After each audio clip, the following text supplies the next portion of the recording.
are continuing learning about parenting, and we are in chapter 6 of Spare the Child. This is the book for those that are interested to purchase it.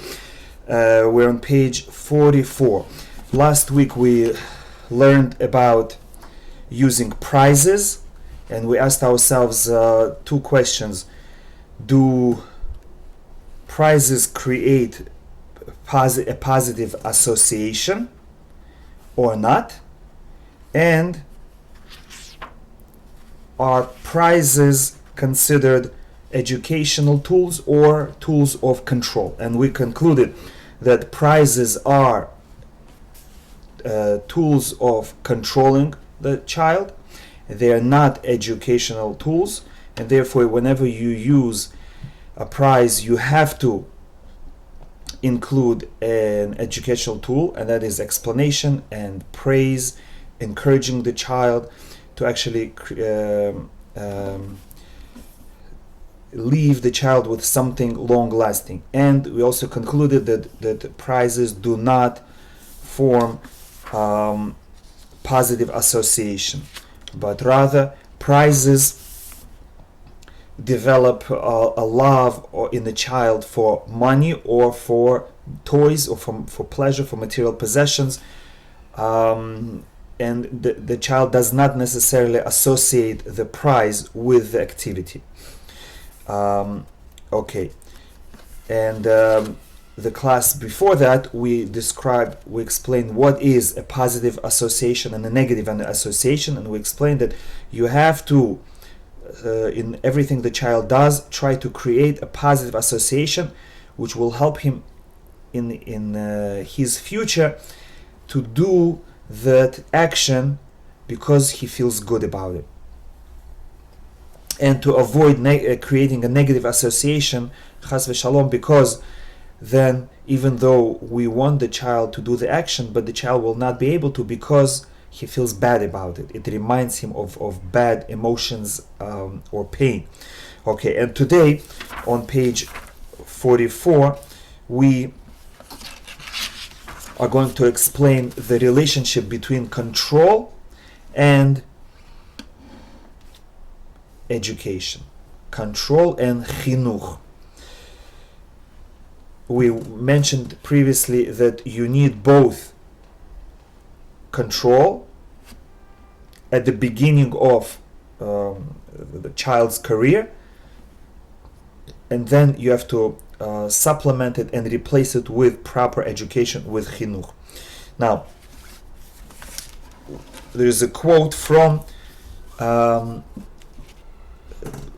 Chumash Shemot, and they said, everything that Hashem spoke we will do and we will hear. This is a quote from the conversation between Hashem, Moshe, and the Jewish people. Hashem said to Moshe, go and offer Torah to the Jewish people. And Moshe came and said, Hashem would like to give you Torah. What do you say? And the Jewish people said, we will do the entire Torah and we will hear also. Unlike other nations who said, let us hear what the Torah says. If we agree, we will do. If not, we will not. Jewish people said, first of all, we commit. We will do it. And now that we are committing and we're doing it anyway, let us ask what is written in it.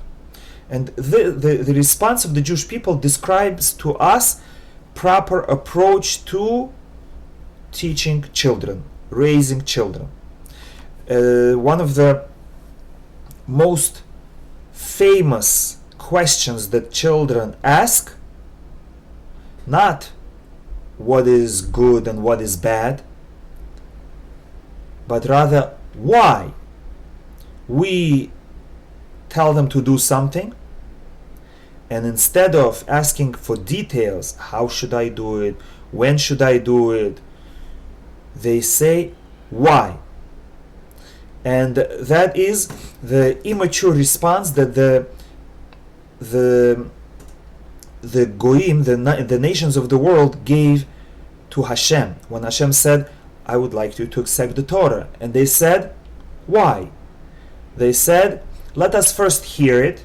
If we agree, we will do. If not, then why should we do it? The Jewish people, on the other hand, did not ask why. They said, of course we will do it. Teach us how and what to do, and later we will hear why. And Hashem said that is the proper response. Because when the child asks why before he agrees to do the parent's request, his why is really a no. His why is saying, I'm the boss, you don't tell me what to do. If you explain it to me, I may agree to do it, I may not. And if you don't explain it to me, I'm not doing it. Whereas the proper relationship between parents and children should be that parents are the boss and children are those that follow. Just like between the Jewish people and Hashem. When Hashem said to the Jewish people, will you accept the Torah upon yourselves? We said yes. And now we would like to know what it says in the Torah once we accept it. So a child who says, yes, mommy, yes, daddy, and can you please explain to me how and why should I do it? That is a proper sequence of events. But if the child first says why, then that question in itself is a rebellion. That question in itself is not a question, it's a statement. I'm not doing it. And because we were mature enough as a nation to understand that our relationship with Hashem is such that we are dependent on Him. Hashem knows better what we need. And if Hashem tells us to do something, we can be sure that it is for our own good. We can be sure that what He's telling us to do, that is the right thing to do. And therefore, we are better to agree and say yes and do it. No questions asked. Afterwards, we can hear the explanation. Children should have the same attitude. I trust my parents that they want the best for me and that they are older, wiser, more experienced than I am. And therefore, if my parents are telling me something, I will follow their request. This is a part of Kibud Avayim as well. If parents ask a child, the child is supposed to fulfill their request. Unless the child knows that what they are asking is illegal or non-kosher. Otherwise, the child has to trust his parents that they want the best for him and that they know better. So, the Talmud comments on this conversation between the Jewish people and Hashem. When the Bnei Israel preceded Na'aseh to Nishma, when they said, we will do first, and only then they said, let us hear what the Torah says, 600,000 angels came and fixed 2 crowns to each of them, one for Na'aseh and one for Nishma, which means the Jewish people got 2 rewards, one for accepting to do it, and 2 for learning about it. Which means accepting to do your parents' request is a mitzvah, obviously. But learning why and how you should do it is also a mitzvah. But what should come first? The acceptance to do it must come first. But the explanation that follows is also a mitzvah, is also important. From here we learn an important principle, and that is control comes before chinuch. The Jewish people were rewarded with 2 crowns for saying Na'aseh v'nishma, we will do. and we will also hear the explanation. One for we will do, and one crown for we will hear. We can easily understand why they were rewarded for saying we will do before even hearing the command. But why were they rewarded for saying we will hear the explanation as well? Once you committed to do it, is it important to know why?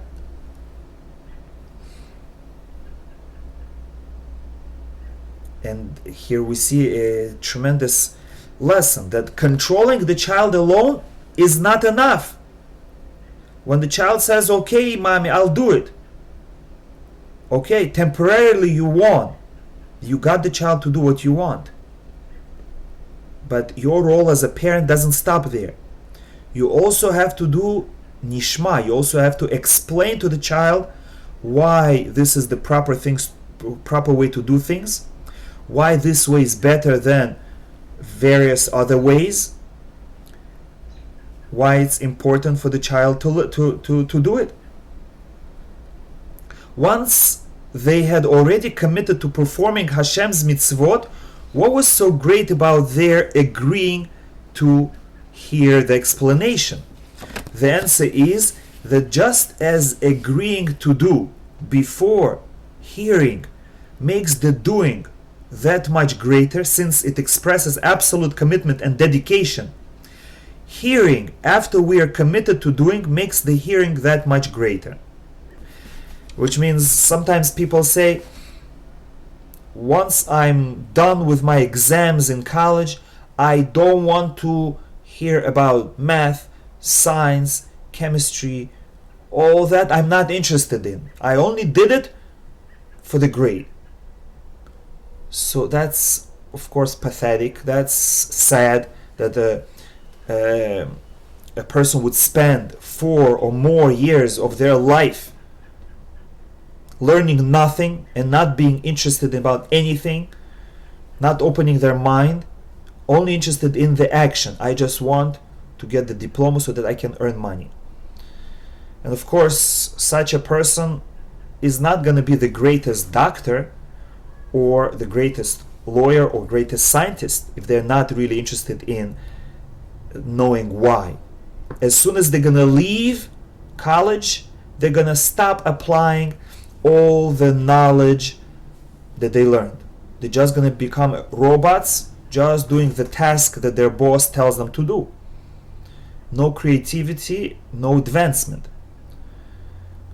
And that's not the goal of college, and that's not the goal of parenting. We don't want our children to say, okay, already, what do you want me to do now? I'll just do it and get over, and I hope never to do it again in my life. We don't want them to do that with household chores. They shouldn't become a burden on their spouse.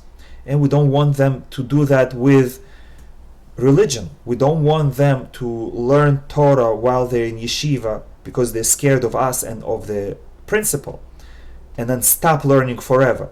And we don't want them to do mitzvot just because we are on top of them, and as soon as they leave the house they will stop, chas v'shalom.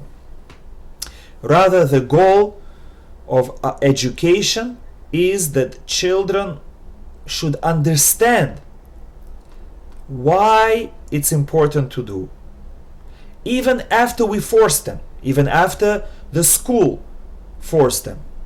Yes, they learned and they passed the test, the quiz, the exam, they got their diploma. They should still have desire to continue learning, to continue praying, to continue doing mitzvot. And therefore, when they ask a question after they did the action, that question is very precious. When our children do what we tell them to do, and then after it's done, they don't run away and they come and say, Dad, Mom, why did you tell me to do it like that? Why is it important? Why can't we do it my way or any other way? That question is precious. It's not coming from rebellion, but rather from desire to learn, because the child is interested to find out why he should continue doing it in the future. So that is a very powerful lesson that we're learning today, that control comes before chinuch, but control cannot be by itself. Chinuch, education, must follow control. If a child asks you for explanation before doing the action, that's not good. If there is only explanation without demand for performance, that's also not good.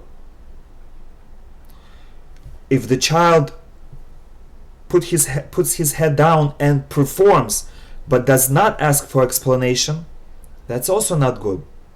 So one without the other is not good. You need both of them, and in that exact sequence. First, control. The child must accept to do what is being asked, and then education.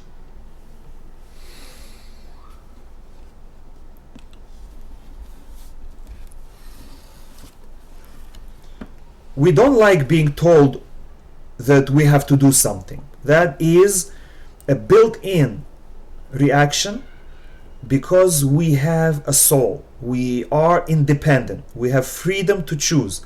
And anyone who interferes in our freedom to choose causes us tremendous pain, and we resist it. You, by telling me what to do, are taking away my freedom, my God-given freedom. So a person who is smart will say, yes, but in this case, I'm willing to give up my freedom for the greater good, because this person knows more than I, and he's smart. What he's telling me is for my good. And even though I would like to do something else, but I will do what they want because they know better.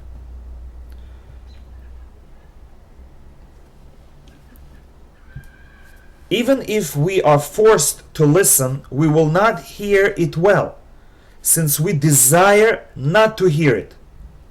When someone talks and we're not interested, it is torture.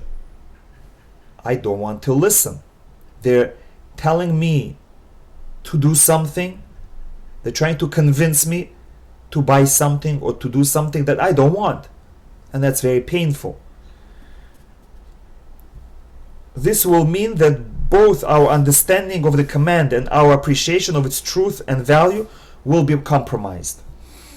If someone is telling me to do something and I don't want to do it, I will ignore them either completely or partially, and then my performance will lack because I wasn't interested and I wasn't paying attention.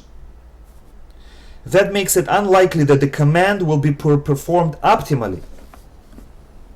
So, explaining the reason for the command before the command is performed is counterproductive, because the person doesn't want to listen to it before he performs the action. Now imagine if I put that action aside, I do it, that's it, it's not on my mind anymore. I don't have a strong desire not to do it because I did it already. Now I can relax. My mind is clear to accept the message. For example, someone comes to you and says, I have something good to sell to you.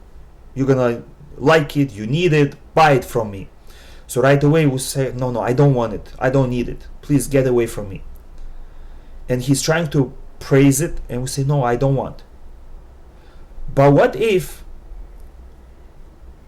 we say, you know what, I need it, I trust him, he's my friend, I trust him, I'll buy it. Yeah, I buy it, and then I tell him, okay, now please explain to me, how do I use this thing, what is it, and why do I need it?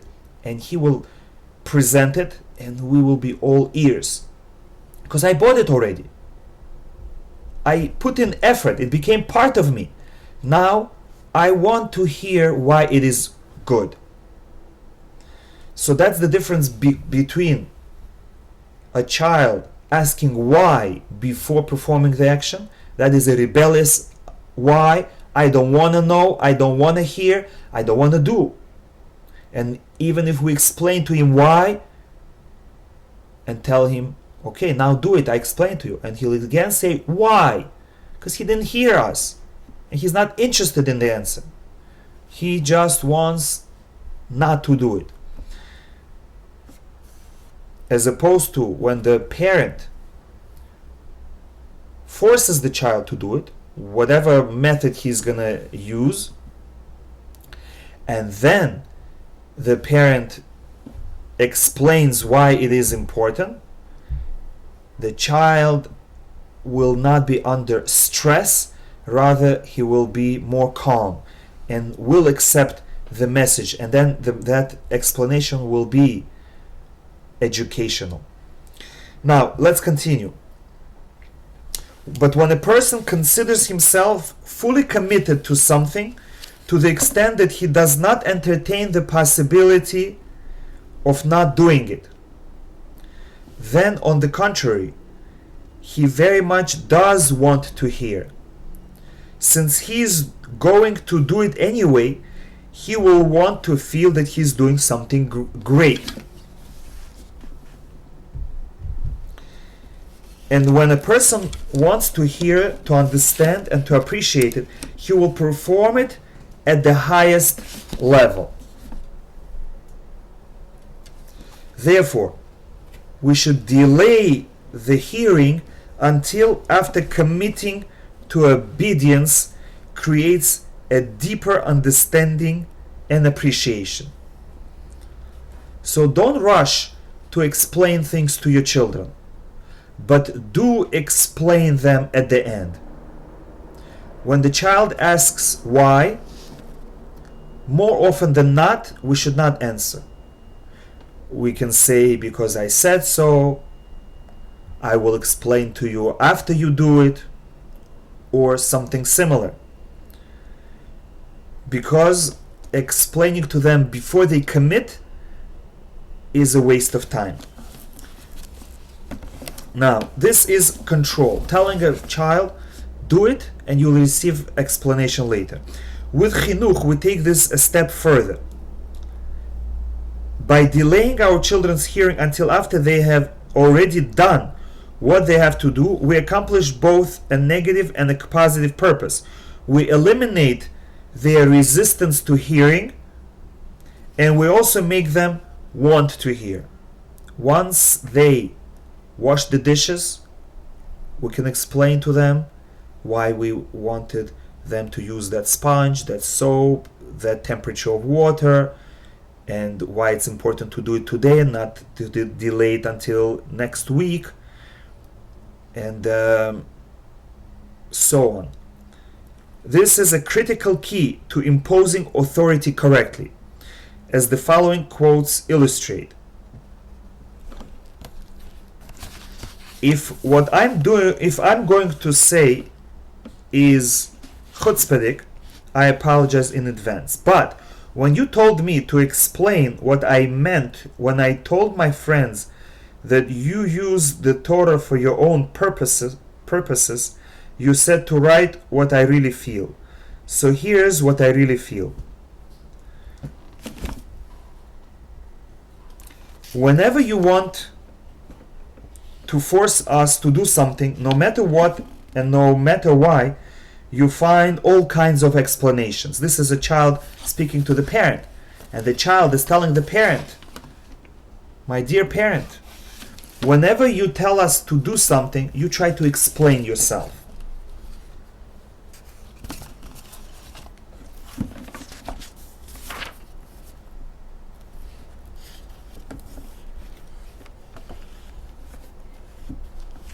And you bring proofs from the Torah. But how is it that the Torah is always on your side and never on ours? Which means the child is trying to say that when a parent gives a command to a child and then explains it, it sounds to the child that the parent needs to find excuse why the child should do it. Really, the child is not supposed to do it. Really, could be it's a parent's job. But the child needs to be forced, and he's being forced with explanation. Therefore, the child views explanation as control, not as education. The parent thinks that he's educating the child. He is explaining to him. But the child views the explanation as excuse. Really, the parent doesn't deserve to ask me to do the favor, to do a household chore. And in order to convince me, he thinks of an explanation. So really, explaining what you want the child to do goes against our goals. Which means, for example, if you tell a child, please take out the garbage because it stinks, it's full already, please, it's going to be heavy for me, and so on, what is the child thinking? The child will think really it's the parent's job to take out the garbage. And they want to trick me, they want to manipulate me, to convince me that I should take out the garbage. And so they give me excuses. Oh, it smells. I don't feel any smell. And they tell me, oh, it's heavy for them. It's not heavy for them. They can do it. They just are lazy. So by giving explanation, we're making our request weaker. If instead we say, please take out the garbage, period. No, that's it. No arguing, no explanation. The child will say, oh, the parent asked me to do something. And there is no explanation. Must be it's absolute. Even if I can argue about their explanations. But there are no explanations. But once you give explanation, there may be a counter argument. Please take out the garbage because it stinks. I don't feel any stink. When it starts stinking, I'll take it out. No, I do, even though it's not that stinking now, but I see cockroach coming towards it. It's gonna multiply. I don't see any cockroaches. So any explanation you give before the child commits to do the action can be argued and weakens our command. Now, this boy is expressing a truth that many others keep to themselves and often from themselves. There is no point in explaining to a child in advance why he must do something. He does not want to hear the explanation, and he will resist the message. After all, the explanation obligates him to do something that he doesn't want to do. So, explanation is against him, and therefore he doesn't want the explanation. Even if he is forced to listen to the explanation, he will resist acknowledging and internalizing its message. In the above case, the child implies that he suspects his teachers of distorting the Torah for the sake of their own agenda. I can't ever argue with you, but how could it be that the Torah is always on your side and never on ours? Another child expressed the same sentiment a bit differently. I will not lie and tell you that I love the Torah. I also don't think it's fair to expect me to love the Torah, because the Torah always sides with my parents against me. The Torah always says, you have to listen to your parents, you have to do everything they say, you cannot argue with them, you have to be quiet, you have to respect them, you have to fear them. This is not fair.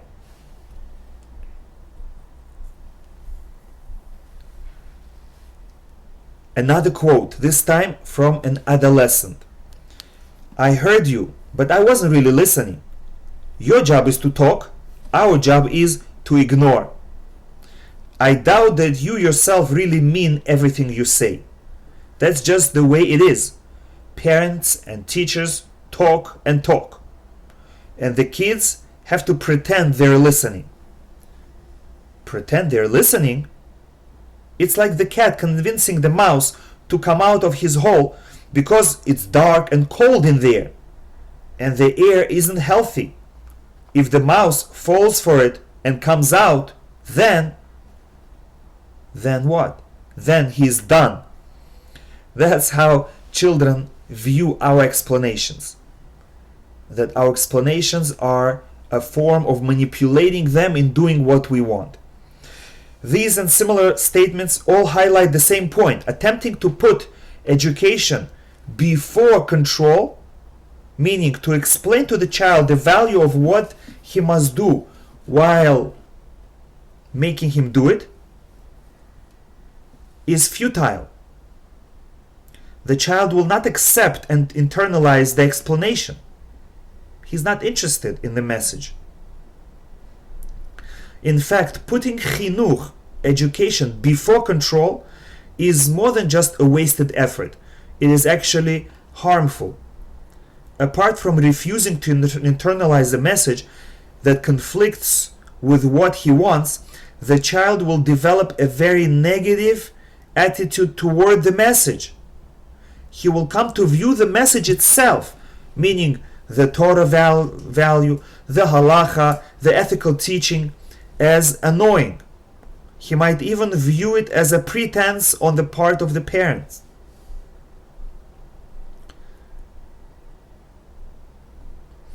Sadly, once this becomes the child's attitude, it is liable to remain with him even when he no longer has a reason to resist the message. The child grows up, but the negative attitude to the explanation is still with him. I can't believe that message because that's just my parents' way to force me. Now,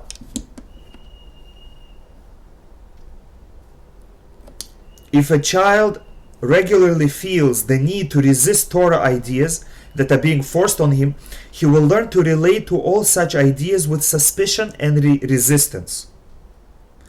That's what happened in the above cases. One child expressed skepticism about any Torah ideas that he hears. Another expressed a negative feeling toward Torah in general. The third expressed distrust of any sort of chinuch message. Granted, it will only reach such an extent if a parent follows this pattern regularly, but we do see that this is an unhealthy and destructive pattern. Therefore, the rule is do first and then hear. First make the child do what you're asking. That's what we call control. Then have him hear. That's the chinuch. And it doesn't have to be immediately after, because the child might be still a little bit stressed, a little bit unhappy that he was forced to do something. Wait when the child calms down, when he's eating his favorite snack, when he's relaxed, and then tell him, oh, by the way, it was so good that you did that. And also the way you did it was very good, because, and then you explain that why that was the better way than anything else, and you explain to him why you asked him, and you explain to him why in general this is an amazing and good thing to do, and the child will feel good. Yes, I did it. Yes, that was me. And now he's hearing all the good things about it. He says, oh, I'm so good. I did it. I didn't resist. I didn't run away. I didn't refuse. I did it. And I did such a great thing. Wow, amazing. So you actually create a positive association by teaching him after forcing him. Of course, this applies only when we make a child do something he doesn't want to do. When we teach about something in a general way, without placing an immediate demand on the child, this rule does not apply. For example, if a Rabbi is teaching the laws of Shabbat in a classroom, there is no reason not to discuss the beauty and value of Shabbat. Because right now, this is not being taught as a command. Do it right now. Just talking. On Shabbat, we do this and we don't do this. And by the way, we speak about the beauty of Shabbat. Theoretical learning, which does not translate into an immediate demand, does not generally arouse resistance, unless such resistance was already ingrained in a child. In the same way, if a child is happy to do what is asked of him, there is obviously no reason to avoid explaining the importance of what he is doing, even if he has not yet done it. Because he already has the commitment to do it, therefore, it's okay to explain to him the importance of doing it. Now, we're on page 48, paragraph 2, delaying chinuch until the control is finished. Now he quotes from a Rabbi. I am a new inexperienced Rabbi. At the beginning of the year, I tried to preface any demand that I made of the children with positive reinforcement. You make a demand and then you praise them, you beg them, you explain. Whenever I had to make them do something, I would try to inspire them to do it.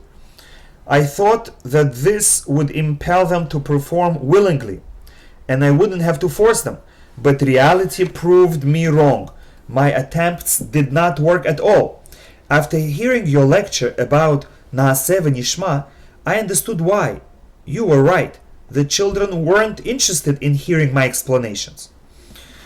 The problem is that even now, though I changed my approach and provide positive reinforcement only after the fact, it still doesn't work. Even after I've made them do what they have to do, they're still bitter about it, and they don't want to hear my explanations. They look like they're listening, but I can tell that they aren't happy about it. I don't know if the problem is me, and I don't know how to provide positive reinforcement, or if there is some other issue involved that I haven't properly understood. This writer alludes to the answer in his own question when he writes, they are still bitter about it, and they don't want to hear anything. By providing explanations before giving them a chance to fulfill his command, he made it look like he's manipulating them.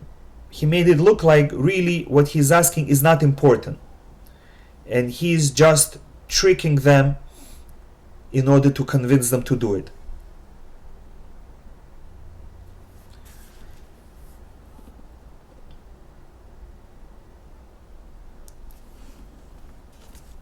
Education, chinuch, is only relevant once the child is at peace with the task.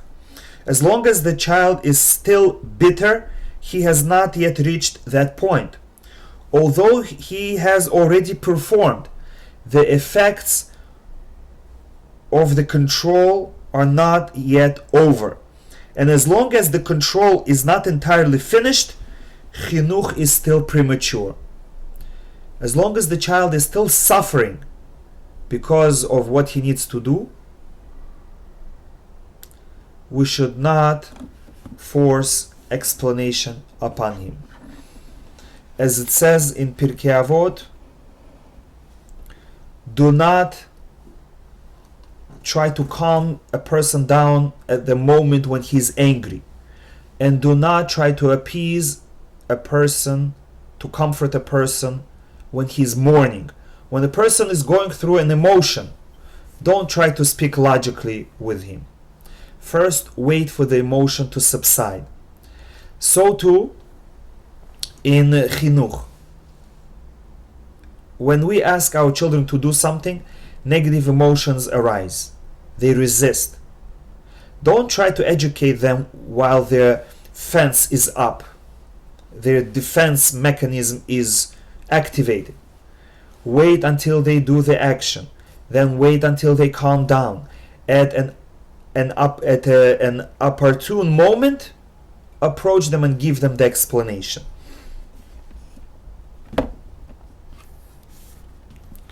Only when a child's resistant feelings have subsided is he ready to hear and internalize the related lesson or value. To put it differently, part of the idea of prefacing naaseh to nishma, why action has to come before explanation, is to keep the two completely separate. Only after the naaseh, action, is complete does the time for nishma, for explanation, arrive. And that is only after the negative effect caused by the control has worn off, or at least subsided. Again, this might take place a considerable time later, after the child has performed the task and is no longer resentful about it. Now we're on page 49. Of course, not every form of control has a negative effect. Control by means of a prize, for example, leaves no negative residue. That is, in a note he writes, a simple prize which the child is not especially excited about. And we will discuss later the guidelines of how to use the prizes as a means of control. So, control by means of a prize, for example, leaves no negative residue. And chinuch can be implemented at that time. At the time when the prize is given. Similarly, control that comes as part of the regular disciplinary structure does not necessarily have a negative effect.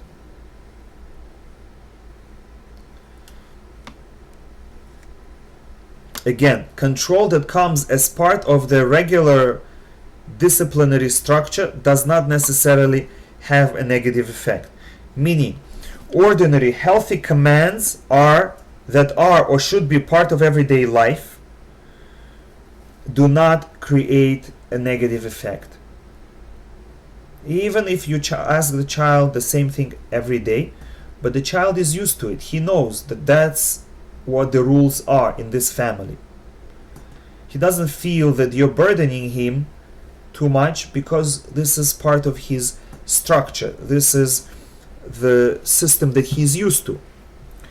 Okay, but we will speak more about it later. So here we have another rule. The explanation comes only after the action. Education becomes relevant only after the negative impact of the control has passed. This is just one dimension of the subject, showing that putting explanation after demand for action enhances the explanation. Or for our purposes, delaying the education until after the control enhances the education. But there is another dimension as well.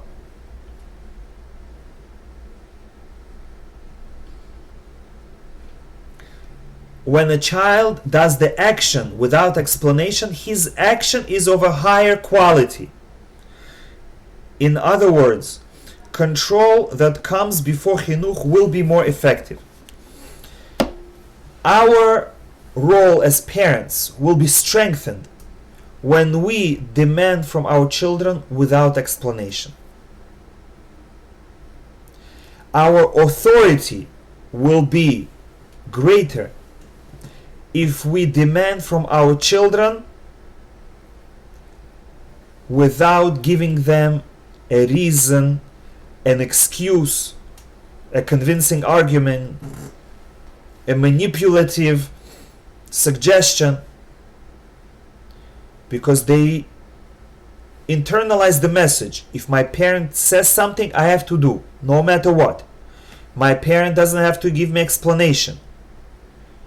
My parent knows what he's doing. My parent is in control, and I have to do, no questions asked. And it will create a very healthy dynamic between the children and parents. It will create a healthy atmosphere in the family where the parents will have the authority, and the fruits of your labor will be realized when the child is already a teenager. If you develop this discipline, you developed authority, then at the time when they can actually refuse to do what you want, at the time when they actually are mature and strong and independent, they will still follow your command because they were trained to do so from young age. But if at the young age you give them explanations and excuses, and only if they agree they'll do, imagine what's going to be when they're teenagers. They will not listen to anything you say. And this is similar to the famous story of the elephant. When he was little, he was tied to a thin rope and a little peg, and he wasn't able to pull it out. And it became ingrained in him that the stick is stronger than he is. And when he became a huge elephant, he didn't even try pulling out the stick or tearing the rope. So too with our children. We will make their life and our life easier and more productive and less stressful if we train them from the young age that what the parent says must be done without explanation. The explanation comes later if the child wants to learn. Okay. Now, we will do just part of the next section, section 3, the enhanced effect of control that precedes chinuch. A person with an authoritative personality will be a successful leader. You need authority for people to listen to you. The more confident a leader feels about his role and his decisions, the more others will tend to accept his authority. In contrast, a hesitant and apologetic person who is insecure about his leadership role and who feels the need to justify his orders will be a poor leader. People have a hard time accepting his authority. And I'll just give you examples in parenting for this idea, and we will leave it at that. Parents, when making commands, when they ask something of the child to do, should not ask for child's agreement. Just like they should not offer explanation or excuse or apologize. Because you are in charge, you are the authority, you give commands. The child does not need to say yes or no. In fact, for a child to say yes to his parents is just as forbidden as to say no to his parents. The halakha says that a child is not allowed to contradict his parents, and surprisingly, a child is not allowed to agree with his parents. How is that possible? And now we learn why. If a parent says something to the child, and this child says, "Yes, that's right," what does he show? That he is the final word over the parents. I approve of this message. No, we don't need the child to approve our message. The child has to do even if he doesn't approve it. So we don't need to ask the child if he agrees. And the parents often say, please do your homework, in a tone of voice that they're begging, or you're gonna do your homework, right? We're gonna go to sleep after this, okay? These examples are of an insecure parent who is afraid to make a demand, and he is looking for his child's approval.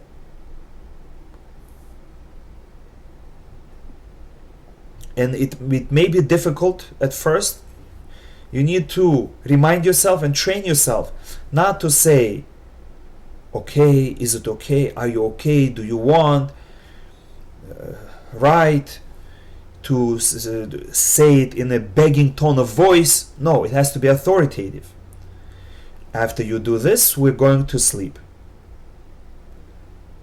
Right now, it's time to do homework.